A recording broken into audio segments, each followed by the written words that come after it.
আসসালামু আলাইকুম রহমতুল্লাহি ওবরকাতু। প্রিয় দর্শক শ্রোতা সবাইকে স্বাগতম জানাচ্ছি আজকের সমসাময়িক বিষয় নিয়ে। আজকে বাংলাদেশের সবচেয়ে আলোচিত বিষয় হচ্ছে রাজশাহী ইউনিভার্সিটির রাকসু নির্বাচন স্থগিত করেছে নির্বাচন কমিশন। তারা বলছেন রাজশাহী ইউনিভার্সিটিতে শিক্ষকদের একটি শাটডাউন কর্মসূচি পালন করার কারণে বিগত দিনগুলোতে একটি পোষ্য কোটা নিয়ে তাদের ভিতরে একটি মতবিরোধ তৈরি হয়েছে এবং গত ২ দিন আগে কিছু ছাত্র নামধারী সন্ত্রাসীদের লাঞ্ছনার শিকার হন ইউনিভার্সিটির একজন শিক্ষক।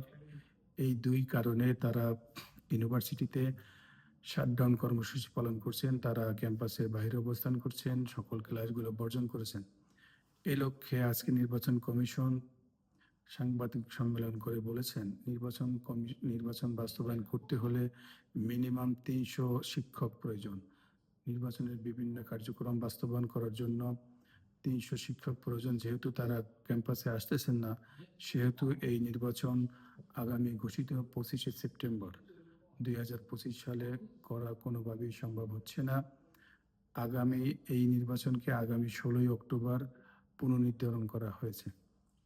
প্রিয় দর্শক, ইতিমধ্যেই যে শিক্ষককে লাঞ্ছিত করা হয়েছে তিনি একটি ভিডিও বার্তা দিয়েছেন। তিনি বলেছেন যে সকল ছাত্ররা, তার নাম উল্লেখ করে তিনি বলেছেন এই সকল ছাত্ররা কোন শিবির সংগঠনের সাথে জড়িত নয় এবং তারা কোন দলের তাও উনি একটি ইঙ্গিত দিয়েছেন।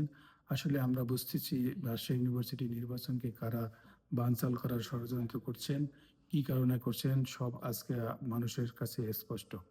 ছাত্রদল ইতিমধ্যেই তাদের নির্বাচন বানচালের জন্য নানামুখী পদক্ষেপ গ্রহণ করেছেন। তারা তাদের প্রার্থিতা প্রত্যাহার করেছেন। আবার তারা নির্বাচনে অংশগ্রহণ করার জন্য নানান ধরনের পায়তারা করছেন।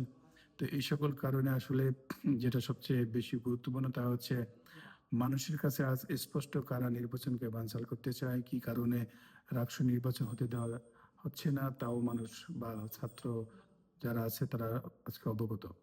প্রিয় বন্ধুরা, আগামী সমসাময়িক কোনো বিষয় নিয়ে আবার কথা হবে।